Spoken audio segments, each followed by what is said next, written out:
chat to you guys about Bali. Very spontaneous. I sort of just was at the end of the summer holidays and I'd been working throughout the whole summer. And everyone had been jetting off to these amazing places. I chose to go to Amsterdam and then Belgium, and I was away for a month, and that was amazing. That was really nice, and that sort of eased me into it. I was 19 and I went by myself and I'm really proud of that, to be honest. So that sort of helped ease me into sort of traveling by myself, being by myself. I booked all of these trips all at once, and I didn't really give myself much time to think at all. I remember it coming up to my trip to Bali, so I was back for a month between going around Amsterdam and Belgium and Bali. So in that month, my head, man, I was overthinking. I was emailing everyone going, is there any way I can shorten my trip? You know, I will buy a cheaper ticket. I spoke to my dad, my gran, and talking about like a loan to get a new ticket if I was really hating it or really struggling and just wanted to be back. And I remember being in the airport. Oh my goodness, I was bawling my eyes out. It seems so stupid because it was the best time of my life. I absolutely loved it. But at the time, I was overwhelmed as hell. I remember being on the phone to my dad and being like, what the hell am I doing? Why am I doing this? I can't believe I didn't just like trust myself that this was like an amazing thing and it was going to be absolutely magical, which it was. And because it was a really long flight, this is even more ridiculous, because it was a really long flight, they had little like telly screens, and I chose to watch I, Tonya. And in the opening scene, there's a song and it's like, she's a devil woman, and I just snapped out of it and I was like, I feel fucking badass going to the other side of the world by myself at age 19. I was like, I can do this. This whole month, oh yeah, by the way, I went to Bali for a whole month. Did I say that? I don't think I said that. I think I just said I was going to Bali by myself. So I ended up going for a whole month, and at this point, the whole trip had cost me £1,000, which is insane. It cost me £110 for the homestay, and there was 70% discount because I was staying for a whole month, and I was like, bingo. And it was in Ubud. It was really central. I was about a 10-minute walk away from the monkey forest, a 5-10 minute walk away from the yoga barn. You know, it was a 20-minute walk from the Ubud markets. It was absolutely ideal and freaking amazing. Oh yeah, that's another thing with the price of the room. Breakfast is included. And then I took £400, changed that into 7 million Indonesian rupees. This wonderful person who was running the homestay stayed up until 3 AM to check me into my room. How freaking nice is that? I did message beforehand saying, is it okay if I check in really late? I didn't actually get a reply. So I was like, oh my god, is anyone going to be there? And luckily there was. And the room was beautiful. It was in this gorgeous garden, and you had like a little sort of, not balcony because they were all bungalows, but that sort of like patio area. And walked into the room, it was nice and clean, good aircon. So the homestay was run by a family, and they had 2 children, and one of the children was turning 2, and they knocked on our door and invited us over. They gave us beautiful Indonesian food, bintang, which is their beer. I do not drink beer, but this is so like light, and it was really good actually. And we just sort of played games and like listened to them sing songs, and it was amazing. And I met 2 lovely Canadian girls who were staying in the same complex, a couple of doors next door, and I just sort of got chatting to them and explained that I had just arrived. Another one of the girls had just arrived, whereas the other girl of the couple, she had been there for like a few weeks, traveling around the place. So we were all sort of in the same boat. We had all just arrived in this lovely place, and we all, they invited me out for a drink that night. That was so nice, because I don't know, it just completely got rid of that feeling of feeling like lonely or really far away because I was chatting English with these lovely girls, you know. So we went out for a drink, that was wonderful, and then the next day we went crazy. We went over to the Ubud Monkey Forest, we went to the markets, and we also went to the water temple. So I did end up staying in this one homestay for the whole month. A, because it was cheaper. B, I wanted a base because the idea of moving around a lot kind of like freaked me out, and as a solo female traveller, I wanted just a safe place. So that was my one place, and I knew that if I wanted to, I could go over to, you know, Semnyak, Kuta, wherever, and spend a night there if I wanted to. I ended up not. I ended up just doing day trips to those places, which was really lovely. And just it was just what I needed. I loved just staying in the same place and having a base. It was really, really good. Really good for me. I don't recommend it for everyone. And I know that I've told some people, oh yeah, I'm only going to be staying in one place, and they're like, why on earth would you do that? But it was absolutely perfect for me. I wouldn't have done it any other way. I went over to the yoga barn and I got myself like a pack of 5 classes, and that made it like £4.50 a class, which was nice. And the classes were like an hour long, so that was really nice to sort of fill up a few days. But they also did some really nice like community yoga classes or meditation and things like that. That was absolutely lovely. So it felt like I was getting free classes. It was wonderful. They have a really good range of food there at the restaurant / cafe, really good. So if you do go there, check out the food. It's, you know, a little bit pricier, but it's worth it. It's really good. And the yoga barn was quite like westernized. So it didn't really feel very authentic, but it was really nice. It's a nice place to meet people. And sort of like rainforest environment. It's so beautiful.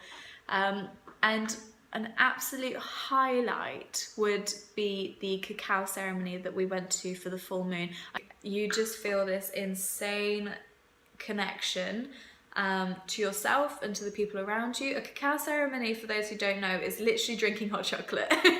It's having really raw cocoa, and they mix it with coconut milk, cinnamon, a little bit of chili. I might make one on my channel actually.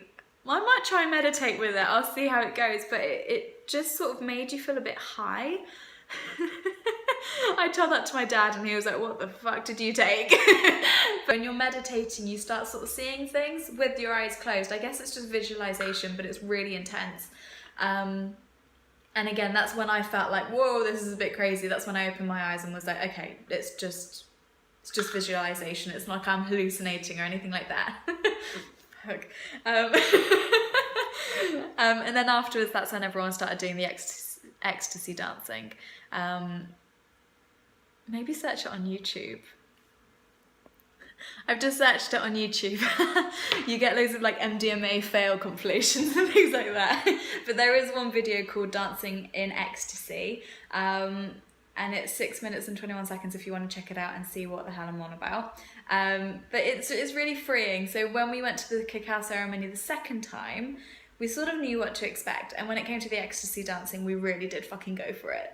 It was fun in the moment. It's sort of how you wish you could dance in public, but like you're too self-conscious to. You know, you sort of let that go and you're just like, fuck it, I'm never going to see these people again. Why not? Let's just go for it. So that's quite nice. It's very freeing, but yeah, I don't feel any different after it. But the cacao ceremony was really, really beautiful, really tasty. And there was one moment, I just feel like I'm pushing the boat out here. We started meditating and I swear down that I felt a hand on my chest here and it was crazy. I had to like open my eyes to make sure that no one was touching me because I was like, is the teachers trying to like intensify the experience? Because sometimes they do that, they like come and touch your head and it intensifies the experience, and I thought maybe that's what someone was doing. So I opened my eyes, there was nothing there, and I was like, okay, this is really weird. Closed my eyes and I still felt it, so I started to like try and shake it off, and then I was like, no, let it be. That was really weird. It was heavy. And I could feel like the fingers and It was bizarre. I just felt like when I meditated, it was so powerful, so strong and so focused.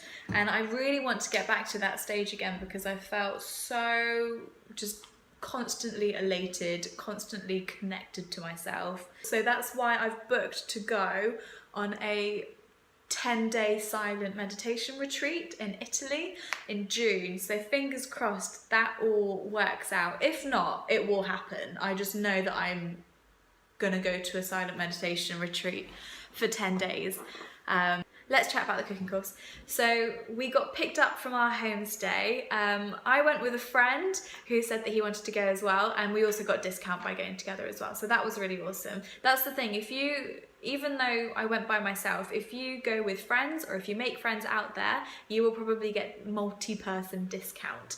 If you go by yourself, a tip is to book lots of things and then you can get discounts. So because I was by myself, I booked a lot of days out and a lot of sort of just trips and classes and things like that. And because it was just me, I said, if I book all of these, can I get a bit of discount off of that? And that works as well. So, but we got picked up from our homestay, and the cooking course was in this really like isolated place. We were literally in the middle of a rice field. Oh my God, it was absolutely stunning. Obviously it was very sunny, that was beautiful. And I chose the vegetarian meal, like menu, and we made just, oh my God, incredible stuff. Satay.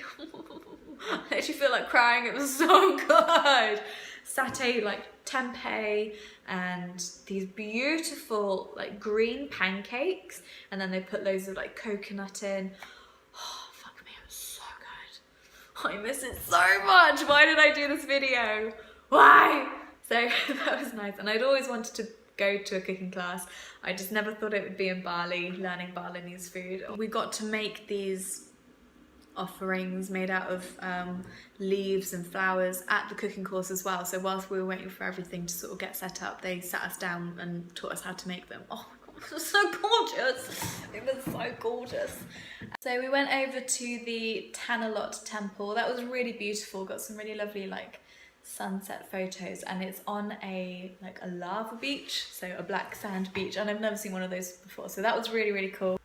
But the big one we went to was the Titra Empal temple. You literally fully immersed yourself in these pools, and you go under each sort of spring. It's so busy, but you go under each of these springs, and there's fish swimming around you as well. And one is for like wealth, one is for vitality, happiness, health. That is a major self-care routine to go under, I think, about 15 springs, one after the other, and you start from one side and go all the way down. I also went diving. This was a big deal for me because I don't like the sea. It freaks me out. I don't like thinking what's gonna be underneath and you know, swimming around my ankles, what's gonna bite me. So of course I booked a diving trip and I'm super duper glad I did. First time diving, and it was wonderful. I just saw so many beautiful things. It was World War II shipwreck. Insane, absolutely insane. You're literally swimming through massive fragments of this ship, and you can even see like the point of the boat, like it's not fully messed up, like you can literally see that this is a boat. It's not just like a scrapyard under the sea, it literally looks like a boat, and you can just imagine that there were people walking around on the deck, and oh, it's creepy. And we were swimming underneath and through these fragmented pieces of ship. It was insane. And you could see these, oh God, these huge pieces of coral growing on top of the pieces. Also a point where he found a water bottle, and all these fishes were trying to get at this water bottle, and I thought like, oh, this is really sad seeing a water bottle in the sea, and he went to go pick it up, and I thought, oh, that's really cool of him, but actually there was food in the water bottle, and he started shaking the bottle, and all of these fish just went and they were like slapping our faces, and oh, it was amazing but terrifying at the same time, because like It was amazing when you could see the fish, but when they were literally blocking your view, it was a bit scary. You know, this whole trip has helped me trust myself, and I think I really, really lost that a couple of years ago. So it was so nice regaining that, you know, that confidence, that sort of self-belief, knowing how brave I can be. It sounds so ridiculous, but it really did do that for me. It was absolutely incredible. Balinese massages, you have to go get them. They're about $5. I recommend, if you were to get the massages, paying at least 100,000 Indonesian rupees, which is, you know, it's a $5, so it's really not going to break the bank or your budget. But if you go any less than that, you just don't get the same experience. I tried a couple of times to go for a cheaper one, and the surroundings weren't very nice. I could hear like motorbikes going outside and dogs howling in the background. That was like not very relaxing. And you know, the sheets smelled like damp and wasn't really worth it. You know, just to save 20,000 rupees, which is like pennies. It's like 50p or something. So, you know, spend at least 100,000 in my opinion. But let's talk about Luwak coffee, or also known as civet coffee, is the most expensive coffee in the world. It doesn't taste much different to normal coffee. It's a bit like chocolatier, smoother. But how they make it is they get these animals which eat coffee beans. They poop out the coffee beans, they wash the coffee beans, thankfully, roast it, and then you know, grind it down. The thing is though, is that because they know that these animals make a lot of money and they're the only ones to sort of do this, they get the animals in captivity and then they pretty much only feed them coffee beans, where, you know, their diet is much more than that. So, you know, it's not the most ethical. And you can stroke them, which, you know, you shouldn't, but they've been domesticatized. Even if you don't want to see the Luwaks or drink the Luwak coffee, you don't have to, which is nice. So they take you on a little tour around this little like garden. You get to see the Luwak, you get to see like freshly grown ginger and turmeric and cinnamon and things like that, which is really, really cool if you've never seen these things before. And then you get to go sit down and you get given a tray of 10 teas and coffees, all for free. Ginger tea, mangosteen tea, coconut coffee, which is incredible, vanilla coffee, Bali coffee, Indonesian coffee, they're different. And then you can get the Luwak coffee if you want to. It's about $5, and you get a tiny little thimbleful. The monkey forest! I went to this every week. It is amazing. Oh my god, it's insane. You could spend the whole day there and it's only 15,000 rupees, which is like £2, £1.50. You're walking through like this rainforest and you see that there's even more rainforest, which we're not allowed to go into, but that's where the monkeys live. So it's really nice seeing that they have their own space. They're not just all, you know, bombarded with tourists all the time. They have space to go if they're getting annoyed at the tourists and stuff like that. So a lot of babies, a lot of monkeys jump up on you. It's really, really good fun. Scary. I took a little bum bag with me and hid it under my top and tucked that in to make sure that they don't steal anything. Take sunglasses, don't take anything with you. Luckily I lived really close to the Ubud monkey forest, so I didn't need to take much with me apart from money, phone, keys, sorted. And then it sort of came to the end of the trip. I mean, I did many, many more things, but I don't need to tell you every single step of the way, unless you'd like more, but I feel like the part 2 wouldn't have as many highlights. So, but I really hope you guys enjoyed listening to that, and, you know, I hope you sort of enjoy this sort of sit down and chat hot seat time. It's really nice for me to be able to just chat about my favourite things in life, why not? And then for you to guys listen, you know, to listen to it, enjoy it, let me know your experiences. If you've been to Bali, if you've been anywhere else that you're just absolutely obsessed with and you want to tell me about it, I'm all ears. You can find all my social medias and you can message me. I will pop that into the next slide. But thank you so much for listening and allowing me to share this with you guys. I hope you really enjoy. Subscribe, because I really want to share more content with you guys, and you know, if I have 1 subscriber, if I have 1 million subscribers, I'm always going to be sharing content, but it's nice for you guys to sort of be a part of that community, and it is very encouraging, so I really appreciate it if you have liked, subscribed, commented, all of that. So love you all. I hope you have amazing travels in your life and can share them with me, and I will see you in the next video.